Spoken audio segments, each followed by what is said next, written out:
The Kashmir Valley is defined by its snow-capped peaks, abundant rivers, and fertile landscapes. For centuries, this geography made it one of the most strategic and highly prized territories in South Asia. Historically, when a territory possesses this level of natural wealth and geographic leverage, it changes hands through force. Invading armies march in, and power is seized at the edge of a sword.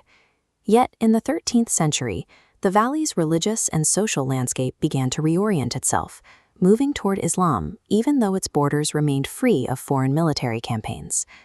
How does a new belief system weave itself so deeply into the daily life of an entire population without the use of a single soldier?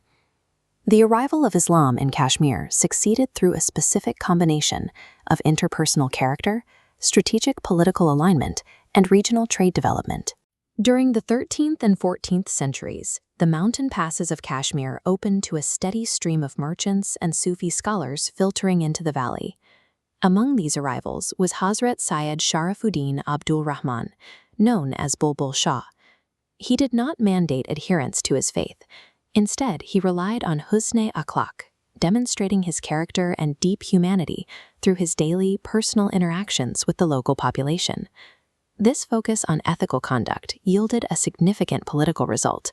It influenced the local Ladakhi ruler, Rinchana, who observed Bulbul Shah's conduct firsthand.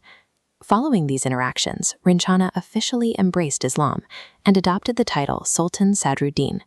When a head of state voluntarily adopts a new belief system, it removes the friction of state-sponsored resistance.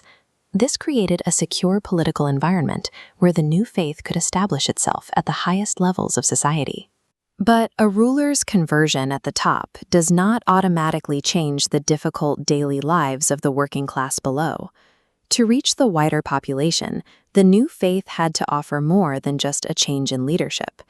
In the 14th century, Mir Syed Ali Hamadani arrived in the valley with hundreds of followers, many of whom were master artisans and specialized craftsmen.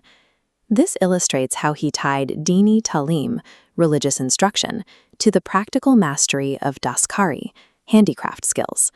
Providing the population with these skills established a trade infrastructure that would eventually support a global market for Kashmiri textiles. You can see that legacy in these weavers.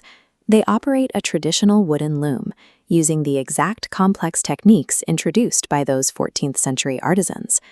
Islam remained in Kashmir because it became a practical necessity.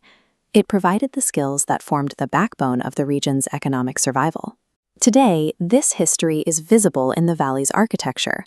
This structure shows the specific result: local timber craftsmanship applied to Islamic design. The spiritual routines of modern Kashmiris trace a line back to those early scholars. This living Sufi tradition is still observed in the daily gatherings at shrines across the region, and the daskari traditions, seen here in these wooden carvings, continue to be an officially recognized part of the regional economy.